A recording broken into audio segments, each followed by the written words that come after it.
Hey everyone, it's Michael Goosebumps fan, and today we're going to be talking about a thing that's like Goosebumps. This is a book that I read probably 2 times now that I absolutely love. I had such a good time reading it.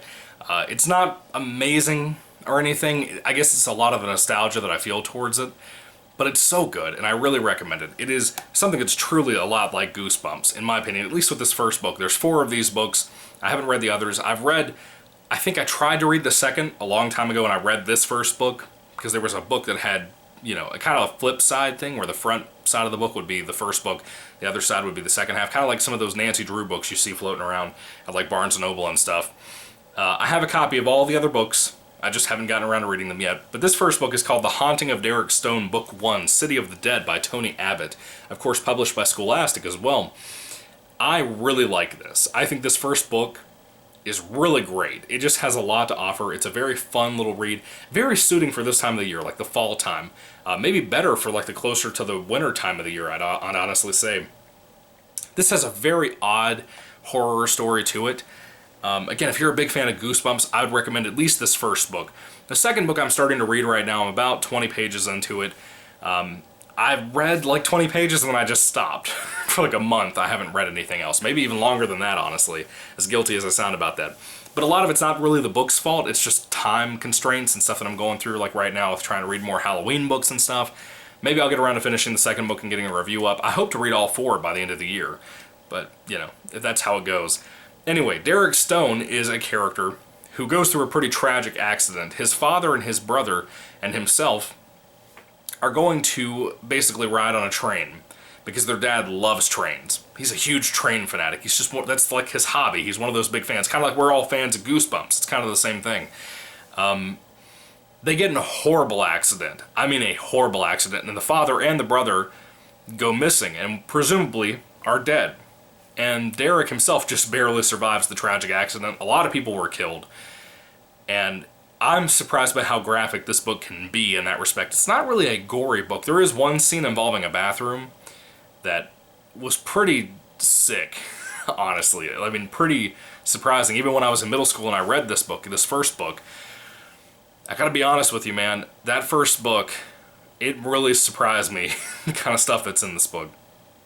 This is one of those books like Goosebumps that when I was in middle school and stuff, it kind of had me wanting to read more and get into just horror books more, because I already loved horror movies. My mom let me watch all kinds of stuff when I was growing up that I probably shouldn't have seen.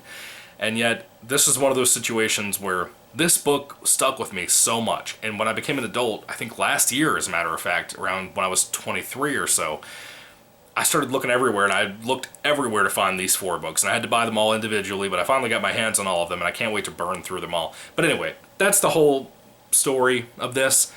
Derek survives, but all of a sudden his brother Ronnie, his older brother Ronnie, who's much older than him, probably 4 or 5 years older than him, shows up out of nowhere, but he's acting weird. He's really, really weird. We don't exactly know what's going on. You find out little tidbits throughout this book. This book is only about 130 pages long, I'd say. Maybe shorter than that, honestly. You don't learn a whole lot, but what you learn is enough to make you want to read the rest of the series. At least in my opinion, it does. I remember thoroughly in the middle school area that I lived once upon a time when I was reading the second book. I remember the second book being really boring. This right now, where I'm trying to reread it, it isn't that boring, in my opinion. But this first book, the pacing is incredible. I also love another character in the book to go along with Derek Stone. It's an older man. He kind of reminds me of like a blues musician type guy. That's kind of what he is in the story. He's kind of like the elderly guiding light to Derek to help him out throughout this situation. His name is Bob Lemon, and I love Bob. Really cool character, really wise old character. I enjoy the book a lot. I really recommend it. I don't have a whole lot to say about it. Tony Abbott's writing style is fine for a middle grade type book like this.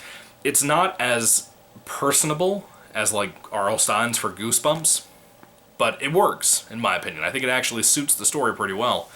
I would recommend The Haunting of Derek Stone, Book 1, City of the Dead, to anyone who likes Goosebumps, who likes any kind of young kids, middle grade type horror stuff. If you like Shadow House, this is a really good book too. I enjoyed it a lot. I really recommend it if you haven't checked it out before. It's a good book so far. I'm curious about the rest of the series. I'm curious about what will end up happening with this. Especially the fact that Derek grasps on so heavily that since his brother came back, is there any chance his dad could come back too? The stuff you start finding out by the end of this book it's pretty shocking, honestly. I love the book. I really think that there should have been more. I wish there was more Tony Abbott books that were like this, or more middle grade horror books in general. Really good read. Have you guys read it? What did you think about it? Put your thoughts and comments down in the comment section down below. If I had to rate Haunting of Derek Stone, City of the Dead on a 5-star basis, I'd give this a 4 out of 5. I really dig it. I think it's a fun read, especially for what it is. It's good. It's pretty good. Anyway, thank you guys for watching. May the Lord Jesus Christ bless you guys today, and goodbye.